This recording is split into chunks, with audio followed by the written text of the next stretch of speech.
The following distribution shows the daily pocket allowance of children of a locality.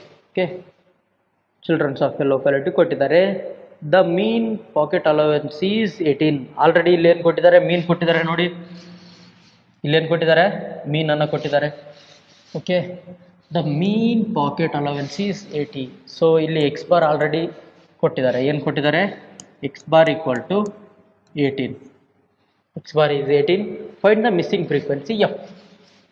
ಹೌದಾ, ಇಲ್ಲಿ ಒಂದು missing frequency ಇದೆ, ಇದು ಏನು ಅಂತ ಕಂಡುಹಿಡಿಬೇಕು. ಮಿಸ್ಸಿಂಗ್ ಫ್ರೀಕ್ವೆನ್ಸಿ ಏನಿದೆ ಇದನ್ನು ಕಂಡುಹಿಡಿಬೇಕು. ಯಾವ ರೀತಿ ಕಂಡುಹಿಡಿತೀರಾ ಅಲ್ವಾ, ಯಾವ ರೀತಿ ಮಾಡ್ಬೇಕು ಅನ್ನೋದನ್ನು ನೋಡಿ. ಈ ರೀತಿ ಪ್ರಶ್ನೆಗಳು ಮಾಡೋದಕ್ಕೆ ಏನು ಬರುತ್ತೆ, ಮಜಾ ಬರುತ್ತೆ. ಓಕೆ, ಈ ರೀತಿ ಪ್ರಶ್ನೆ ಮಾಡೋದಕ್ಕೆ ಮಜಾ ಬರುತ್ತೆ. ಮಾಡೋಣ.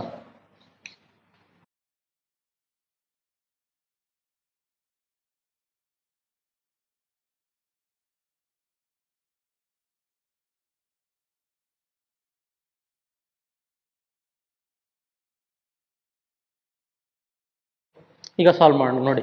ಈ ಪ್ರಶ್ನೆ ಕ್ಲಾಸ್ ಇಂಟ್ರಲ್ಲಿ ಕೊಟ್ಟಿದ್ದಾರೆ, ಎಫ್ ಐ ಕೊಟ್ಟಿದ್ದಾರೆ. ಈಗ ಎಕ್ಸ್ ಐಯಿಂದ ಮಾಡೋಣ. ಎಕ್ಸ್ ಐನ ಬರ್ಕೊಳ್ತೀನಿ ನಾನು. ಎಕ್ಸ್ ಐ ಏನಾಗುತ್ತೆ, upper limit plus lower limit divide by 2. Okay, ಇಲ್ಲಿ ಎಷ್ಟು ಬರುತ್ತೆ, 12, ಇಲ್ಲಿ 14, 16, 18, 20, 22, 24. ಓಕೆ, 24. ಇಲ್ಲಿ ತನಕ ಎಕ್ಸ್ ಐ ವ್ಯಾಲ್ಯೂ ಬಂತು. ಈಗ ಎಕ್ಸ್ ಐ ವ್ಯಾಲ್ಯೂ ಬಂದ ನಂತರ ಎಫ್ ಐನ ಕಂಡುಹಿಡಿಬೇಕು. F I into X I. F I into X I ಮಾಡುವ ನೋಡಿ. ಇಲ್ಲಿ F I into X I ಮಾಡಿದ್ರೆ ಈಸಿ ಆಗುತ್ತೆ ಇಲ್ವಾ, ಅದನ್ನು ನೋಡ್ಕೊಳ್ಳಿ first. F I into X I ಮಾಡಿದರೆ ದೊಡ್ಡ ವ್ಯಾಲ್ಯೂ ಹೋಗುತ್ತೆ. ಓಕೆ, 13 ಇಂಟು 18 ಗ್ರೇಟರ್ ವ್ಯಾಲ್ಯೂ ಆಗುತ್ತೆ. ಸೊ ಏನು ಮಾಡ್ತೀನಿ ನಾನು, ಡಿ ಐ ಅನ್ನು ಕಂಡುಹಿಡ್ಕೊಳ್ತೀನಿ. ಏನು ಮಾಡ್ತೀನಿ, ಡಿ ಐ ಅನ್ನು ಕಂಡುಹಿಡ್ಕೊಳ್ತೀನಿ. So d I equal to x minus a. Okay, x I minus a ಬರುತ್ತೆ. ಇಲ್ಲಿ 3 ಕೆಳಗಡೆ 3 ಬಿಟ್ಟರೆ ಇದು ನನಗೆ a value. Okay, this is my a value. -6 -4 minus ಮಾಡಬೇಕಲ್ವಾ. ಇಲ್ಲಿ -2 ಬಂತು, ಇಲ್ಲಿ 0 ಬಂತು, ಇಲ್ಲಿ 2 4 6 ಬಂತು. ಓಕೆ, ಸಿಂಪಲಾಗಿ ಮಾಡಿದ್ವಿ ಹೌದಾ ಇಲ್ಲಿವರೆಗೂ. ಈಗ ಮುಂದೆ ನೋಡಿ, ಇದನ್ನು ಮಲ್ಟಿಪ್ಲೈ ಮಾಡೋದಕ್ಕೆ ಈಸಿ ಆಗಿದೆನಾ, ಕಷ್ಟ ಆಗಿದೆನಾ? ಈಸಿನೇ ಇದೆ. ಈಸಿನೇ ಇದೆ ಅಲ್ವಾ?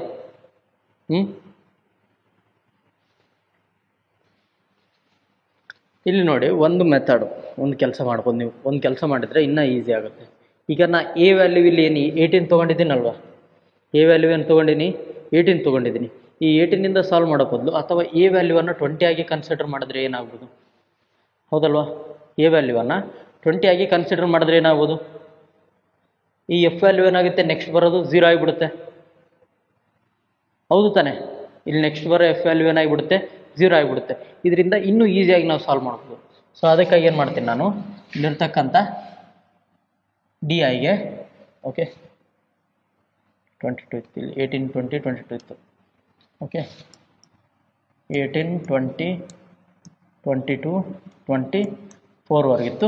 ಸೊ ನಾ ಎ ವ್ಯಾಲ್ಯೂವನ್ನು ಯಾವುದಾದ್ರೂ ಕನ್ಸಿಡರ್ ಮಾಡ್ಕೋಬೋದಲ್ವ, ನನ್ನ ಇಚ್ಛೆ. ಎ ವ್ಯಾಲ್ಯೂವನ್ನು ಏನು ಮಾಡ್ತೀನಿ, ನಾನು ಇಲ್ಲೇ ತೊಗೊಳ್ತೀನಿ. ಎಫ್ ಎದುರುಗಡೆನೇ ಎ ವ್ಯಾಲ್ಯೂ ತೊಗೊಳ್ತೀನಿ. ಸೊ ಏನಾಗುತ್ತೆ, ನನಗೆ ಇನ್ನೂ ಈಸಿಯಾಗಿ ಸಾಲ್ವ್ ಆಗುತ್ತೆ ಪ್ರಶ್ನೆ. ಸೊ ಈಗ ಡಿ ಐ ಅನ್ನು ಕಂಡುಹಿಡಿತಾ ಇದ್ದೀನಿ. ಡಿ ಐ ಅನ್ನು ಮತ್ತೆ ಮಾಡ್ತೇನೆ ನೋಡಿ. ಗೊತ್ತಾಯ್ತಾ ಯಾಕೆ ನಾನು ಎ ಅನ್ನು ಅಲ್ಲಿ ತೊಗೊಳ್ದೆ ಇಲ್ಲಿ ತೊಗೊಳ್ತಾ ಇದ್ದೀನಿ? ಯಾಕಂದರೆ ಇಲ್ಲಿ ಮುಂದಿರ್ತಕ್ಕಂಥ ಎಲಿಮೆಂಟ್ ಏನಾಗಿಬಿಡುತ್ತೆ, 0 ಆಗಿಬಿಡುತ್ತೆ. ಸೊ ಎಫನ್ನು ಇದಕ್ಕೆ ಮಲ್ಟಿಪ್ಲೈ ಮಾಡಿ ನೆಕ್ಸ್ಟ್ ಬರೋ ಎಲಿಮೆಂಟ್ ಇರೋದಿಲ್ಲ. D I equal to X I minus A. ಇಲ್ಲೇನು ಬರುತ್ತೆ, -8 -6 -4 -2 2 4 ಬಂತು. ಈಗ ಮತ್ತೆ ಯು ಐಗೆ ಹೋಗೋಣವಾ? ಇಲ್ಲಿ ಮತ್ತೆ ಸ್ವಲ್ಪ ಕಾಂಪ್ಲೆಕ್ಸ್ ಆಗ್ತಾ ಇದೆ ಪ್ರಾಬ್ಲಮ್. ಸೊ ಏನು ಮಾಡ್ತೀನಿ, ಮತ್ತೆ ಯು ಐಗೆ ಹೋಗ್ತೀನಿ. Okay, U I equal to D I divide by H. Okay, H ವ್ಯಾಲ್ಯೂವನ್ನು ತೊಗೊಳ್ತೀನಿ ನಾನು. ಇಲ್ಲಿ ನೋಡಿ 2 ಕಾಮನ್ ಇದೆ. 2 ಎಲ್ಲಷ್ಟು ನೋಡ್ಬೇಕು, ಏನು ಬರುತ್ತೆ, 2 ಬರುತ್ತೆ. ಸೊ 2 ಅನ್ನು ತೊಗೊಂಡೆ. ಸೊ ಇಲ್ಲಿ -4 -3 -2 -1 0 1 2. ಇನ್ನು ಸಿಂಪ್ಲರ್ ಆಯ್ತಲ್ವ ಪ್ರಾಬ್ಲಮು?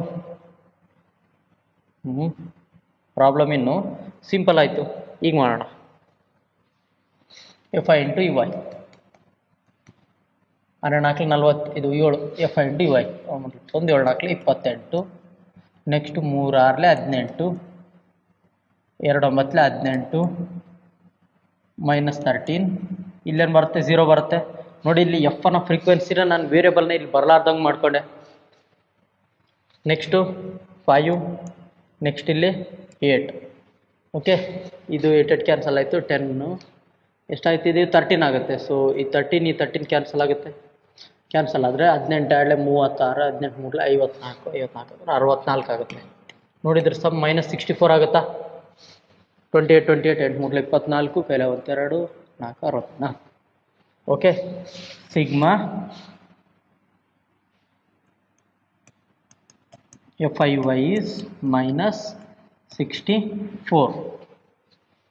ಓಕೆ, ಈಗ ಇಲ್ಲಿ FI ನೋಡಿ, ಸಿಗ್ಮಾ FI ಏನಾಗುತ್ತೆ? ಇಲ್ಲಿ ಸಿಗ್ಮಾ FI 9 9 18 18 ಮತ್ತು 2 12 18 12 1 13 18 12 30 31 31 1 13 31 + 13 ಏನಾಗುತ್ತೆ? 44 + F. ನೋಡಿ, ಕರೆಕ್ಟಾಗಿದೆನಾ? 12 13 13 2 26 26 35 35 40 44. Okay, 44 + F. Okay, 44 + F. Okay, ಇದು ನನಗೇನಾಯಿತು? ಸಿಗ್ಮಾ FI ವ್ಯಾಲ್ಯೂ ಆಯಿತು. ಈಗ ಮೀನ್ ವ್ಯಾಲ್ಯೂ ಏನು ಕೊಟ್ಟಿದ್ದಾರೆ ನನಗೆ ಪ್ರಶ್ನೆಯಲ್ಲಿ ನೋಡಿ. ಮೀನ್ ವ್ಯಾಲ್ಯೂ 50 ಎಷ್ಟು? 18. Okay, the mean pocket is 18. Mean pocket 18 ಅಂತ ಮೆನ್ಷನ್ ಮಾಡಿದ್ದಾರೆ. ಸೊ ಆಲ್ರೆಡಿ ನನಗೆ ಮೀನ್ ವ್ಯಾಲ್ಯೂವನ್ನು ಅವ್ರು ಕೊಟ್ಬಿಟ್ಟಿದ್ದಾರೆ.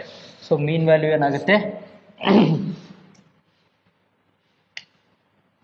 ಇದನ್ನ ಇಲ್ಲಿಗೆ ಮುಕ್ತಾಯ ಮಾಡಿದ್ರೆ ಮೀನ್ ವ್ಯಾಲ್ಯೂ ಈಸ್ 18.